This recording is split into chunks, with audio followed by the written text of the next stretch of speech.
आई आई बघ मी काय काढलंय. अरे वा, पण झाडाचा रंग असा नसतो, अजून नीट काढायला हवं. मंडळी, तुम्ही सुद्धा तुमच्या मुलांसोबत असंच वागता का? प्रत्येक घरात रोज अशा शेकडो छोट्या छोट्या घटना घडत असतात. गृहपाठ करताना, खेळताना, जेवताना किंवा एखादी छोटी चूक झाल्यावर. आणि हळूहळू अशा घटना मुलांचा आत्मविश्वास कमी करतात, पण त्याकडे पालक फारसे लक्ष देत नाही. सगळ्यात धोकादायक गोष्ट म्हणजे या चुका रागातून नाही तर प्रेमातून घडतात. आज आपण अशाच 20 चुकांबद्दल जाणून घेणार आहोत, ज्या बहुतेक पालकांकडून नकळत घडतात, पण त्यांचे परिणाम मुलांना आयुष्यभर भोगावे लागतात. कदाचित तुम्ही सुद्धा या चुका करत असाल, कारण बहुतेक पालक या 20 पैकी 5 चुका हमखास करतात, पण त्यांना कळतसुद्धा नाही. म्हणून हा व्हिडिओ अजिबात मिस करू नका, नाहीतर मुलांचं आयुष्य बर्बाद होईल आणि त्यासाठी जबाबदार फक्त तुम्ही असाल. चूक क्रमांक 1. तू अजून लहान आहेस, तुला काही कळत नाही. मूल उत्साहाने काहीतरी सांगायला येतं, पण वाक्य पूर्ण होण्याआधीच त्याला थांबवलं जातं.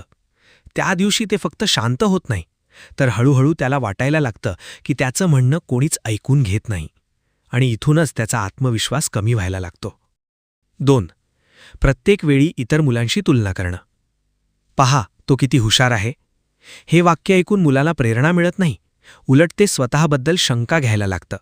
हळूहळू त्याचं लक्ष शिक्षण सोडून इतरांपेक्षा चांगलं दिसण्यावर केंद्रित होतं. जे मूल सतत स्वतःची तुलना इतरांशी करायला लागतं, ते स्वतःची खरी किंमत ओळखायलाच विसरतं. 3. मुलाच्या मनात सतत भीती निर्माण करणं. एखादी छोटी चूक झाली की घरातलं वातावरणच बदलतं. आवाज चढतो, चेहऱ्यावर नाराजी दिसते, आणि नवीन काही करायला गेलं की लगेच ऐकायला मिळतं, पडशील, हरशील, फसशील. हे सगळं काळजीपोटी असतं, पण मुलाच्या मनात एक वेगळीच भावना तयार होते. प्रयत्न करण्यापेक्षा टाळलेलं बरं. हळूहळू ते चूक समजून घेण्यापेक्षा चूक लपवायला शिकतं. प्रत्येक नवीन संधीमध्ये आधी धोका दिसू लागतो आणि अनेकदा प्रयत्न करण्याआधीच माघार घेतं. कारण मुलाचा आत्मविश्वास चुका टाळल्याने वाढत नाही, तर चुका करण्याची मुभा आणि पुन्हा प्रयत्न करण्याचं धाडस मिळाल्यावरच वाढतो. नंबर 4. केवळ मुलाच्या उणीवांवर लक्ष केंद्रित करणं. बरेचसे पालक मुलांच्या चांगल्या कामाकडे दुर्लक्ष करतात, पण चुका मात्र वेळोवेळी दाखवून देतात. चुका दाखवणे वाईट नाही, पण त्यांनी केलेल्या चांगल्या कामाचे कौतुक झालेच पाहिजे, नाहीतर मुलांच्या मनामध्ये न्यूनगंड निर्माण होतो. माझ्याकडून काहीच नीट होत नाही. 5. मुलाच्या भावना कमी लेखणे. मूल रडत असतं आणि आपण म्हणतो एवढ्याशा गोष्टीसाठी रडायचं नसतं, पण त्या क्षणी मूल रडणं थांबवत नाही, ते भावना लपवायला शिकतं. आणि जी मुलं भावना दाबून ठेवायला शिकतात, ती मोठी झाल्यावर स्वतःला समजून घ्यायला सुद्धा संघर्ष करतात. मुलाला प्रत्येक गोष्टीत स्वतः निर्णय घेऊन न देणे. प्रत्येक वेळी निर्णय आपणच घेतला आणि प्रत्येक अडचणीत आपणच पुढे झालो की मुलाच्या मनात एक शंका निर्माण होते, कदाचित मी स्वतः योग्य निर्णय घेऊच शकत नाही. 7. मुलाची किंमत फक्त त्याच्या कामगिरीवर ठरवणे. जेव्हा कौतुक फक्त यशाचंच होतं, तेव्हा मुलाच्या मनात एक धोकादायक समज तयार होतो. मी कोण आहे यावर माझी किंमत ठरत नाही, तर मी काय मिळवले आहे यावर ठरते. ज्या मुलाला स्वतःची किंमत सतत सिद्ध करावी लागते, त्याचा आत्मविश्वास हळूहळू अटींमध्ये अडकून पडतो. 8. सतत भीती दाखवून सावध करणं. पडशील, हरशील, फसशील. बऱ्याचदा अशी वाक्य काळजीपोटी येतात, पण रोज ऐकू आली की मूल हळूहळू एक गोष्ट शिकतं, प्रत्येक नवीन गोष्टीत आधी धोका शोधायचा. आणि जे मूल प्रत्येक संधीमध्ये धोका शोधू लागतं, ते अनेकदा प्रयत्न करण्याआधीच माघार घेतं. 9. प्रत्येक अडचणीत लगेच मदतीला धावून जाणं. मूल अडखळतं आणि आपण लगेच त्याचा हात धरतो, पण प्रत्येक वेळी हात धरला की एक दिवस त्याला स्वतःच्या पायांवर चालण्याचीही भीती वाटायला लागते, कारण आत्मविश्वास आधाराने नाही तर स्वतः तोल सांभाळण्याच्या अनुभवातून वाढतो. पालकत्व हा असा प्रवास आहे जिथे आपण आपल्या मुलांसोबत स्वतःही शिकत असतो. मुलांचं मन, त्यांची विचार करण्याची पद्धत आणि त्यांचा आत्मविश्वास समजून घ्यायचा असेल तर प्रत्येक पालकाने पेरेंटिंग बुक्स आवर्जून वाचायला हवीत. मी काही महत्त्वाच्या पेरेंटिंग बुक्सची लिस्ट डिस्क्रिप्शनमध्ये दिलेली आहे, तुम्हाला इंटरेस्ट असेल तर लिस्ट चेक करू शकता. 10. तुझ्याकडून होणार नाही असं वारंवार म्हणणं. तुझ्याकडून होणार नाही हे फक्त एक वाक्य नसतं, ते मुलाच्या मनात रुजलेलं एक भाकीत बनतं. मग प्रत्येक नवीन गोष्टीसाठी प्रयत्न करण्याआधी मूल स्वतःवरच शंका घ्यायला लागतं. अनेकदा मुलं अपयशामुळे हरत नाहीत, ती प्रयत्न करण्याआधीच हरून बसतात. 11.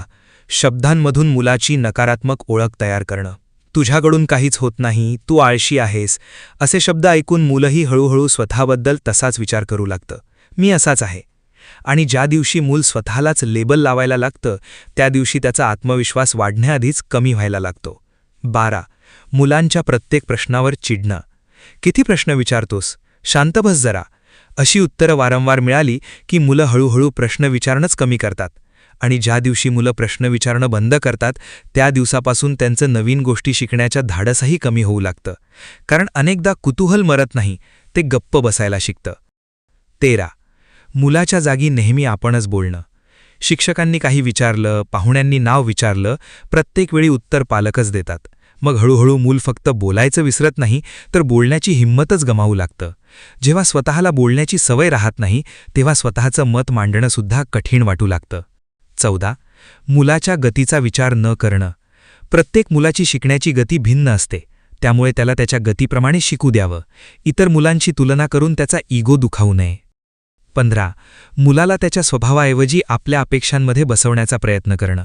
कधीकधी आपण मुलाला आहे तसा घडवत नाही, आपल्या कल्पनेप्रमाणे घडवण्याचा प्रयत्न करतो. मग मूल हळूहळू स्वतःच्या इच्छा सोडून देतं आणि फक्त इतरांच्या अपेक्षा पूर्ण करण्यात गुंतून जातं. हळूहळू त्याचं आयुष्य स्वतःसाठी जगण्यात नाही तर इतरांच्या अपेक्षा पूर्ण करण्यातच जातं. बहुतेक पालक या चुका मुद्दाम करत नाहीत, त्या प्रेमातूनच होतात.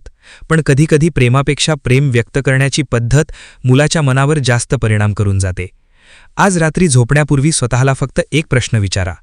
आज मी माझ्या मुलाला स्वतःवर थोडासा जास्त विश्वास ठेवायला शिकवलं की नकळत स्वतःबद्दल थोडी जास्त शंका घ्यायला? जर या प्रश्नाचं उत्तर तुम्हाला सापडलं तर समजा या व्हिडिओचा उद्देश पूर्ण झाला. आणि लक्षात ठेवा, एक आत्मविश्वासू मूल घडवण्यासाठी परिपूर्ण पालक होण्याची गरज नसते, फक्त रोज थोडंसं अधिक जागरूक होण्याची गरज असते. आणि जर तुम्हाला पालकत्व, मुलांचं मानसशास्त्र आणि मुलांच्या भावनिक विकासाबद्दल अजून शिकायचं असेल तर डिस्क्रिप्शनमध्ये मी काही उत्तम पेरेंटिंग बुक्सच्या लिंक दिल्या आहेत. कारण चांगला पालक बनणं ही एक शिकण्याची प्रक्रिया आहे. मंडळी, हे विचार तुम्हाला आवडले असतील तर व्हिडिओला लाईक आणि हाईप करायला विसरू नका. तसेच एक जबाबदार पालक म्हणून हा व्हिडिओ इतरांनाही शेअर करा. आणि चॅनलवर नवीन असाल तर सबस्क्राईब करा.